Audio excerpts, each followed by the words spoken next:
आचार संहिता लगी हुई है। ये सरकारी कार्यक्रम नहीं है।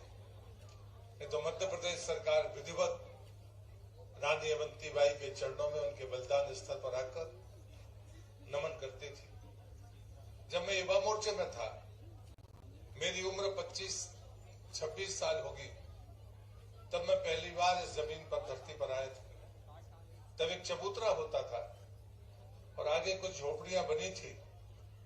वो बाड़ी लगाकर इस स्थान की स्वच्छता और शुद्धता के लिए एक रैचल लगी रहती थी। उसको खोलकर मैं गया था, कोई वहां था नहीं और गौ माता भर को प्रवेश वहां पर था। कोई लघु शंका आदि के लिए न जाए।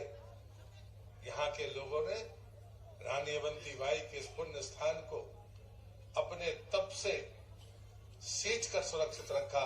मैं उनके भी चरणों में नमन करता हूँ। तब कोई रानी अवंतीबाई के बलिदान के स्थल के बारे में जानता नहीं था। मैं अपनी पार्टी और अपनी पार्टी की सरकार का हृदय से आभारी हूं कि उन्हें जो भव्य स्थान बनाया, इसमें किसी और को श्रेय नहीं मिल सकता। उसके लिए भारतीय जनता पार्टी के जनप्रतिनिधि और भारतीय जनता पार्टी की सरकार ही जिम्मेदार है।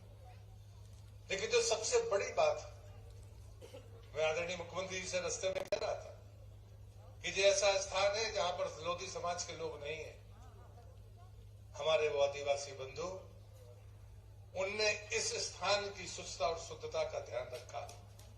ये बड़ी चीज है। और जहां पर भी बलिदान हुए हैं, वहां पर अस्तित्व खत्म कर दिए गए। और इसे मैं एक उदाहरण देता हूं रामायण का, कि जब भगवान राम युद्ध जीते रावण को मारने के बाद, चंद्र के नेतृत्व में सारे देवता आए और उन्होंने कहा कि हम कुछ, आपने इतना बड़ा काम किया है, हम आपको कुछ भी देने के लिए तत्पर हैं। जब सामूहिक रूप से देवों ने ये प्रार्थना राम जी से की, तो राम जी ने सिर्फ एक ही बात कही थी, मेरे साथ में जो वानर इसमें शहीद हुए, उनको अगर जीवित कर सकते हो तो कर देना। मित्रों, जो कहानी में इसलिए कह रहा हूं कि जब भी कोई वीर गति प्राप्त करता है, कोई पुण्य कार्य के लिए अपना जीवन समाप्त करता है, तो उसकी जीवनी उसकी आयु से बड़ी हो जाती है। रानी अवंतीबाई की उम्र बहुत छोटी थी।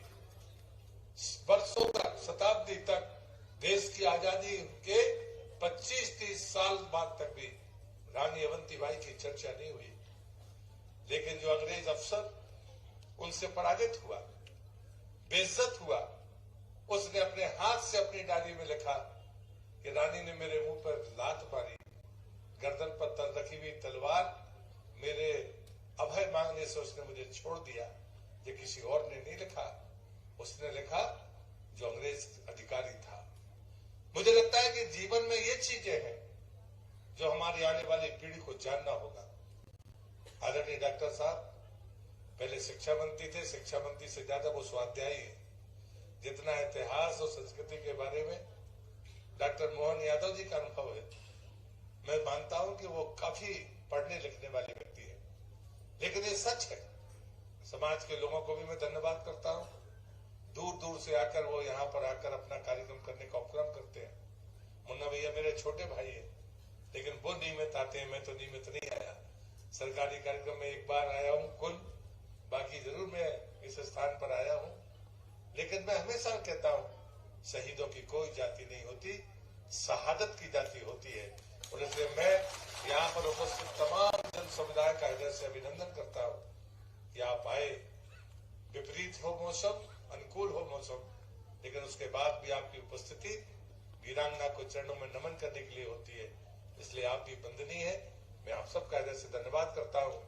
और हम सौभाग्यशाली हैं कि आज डॉक्टर मोहन यादव जी हमारे बीच में है। मैं सीधे उन्हीं से प्रार्थना करता हूँ कि पहली बार वो मुख्यमंत्री के रूप में यहाँ उपस्थित है, आए और हम सबको संबोधित करें। भारत माता की जय।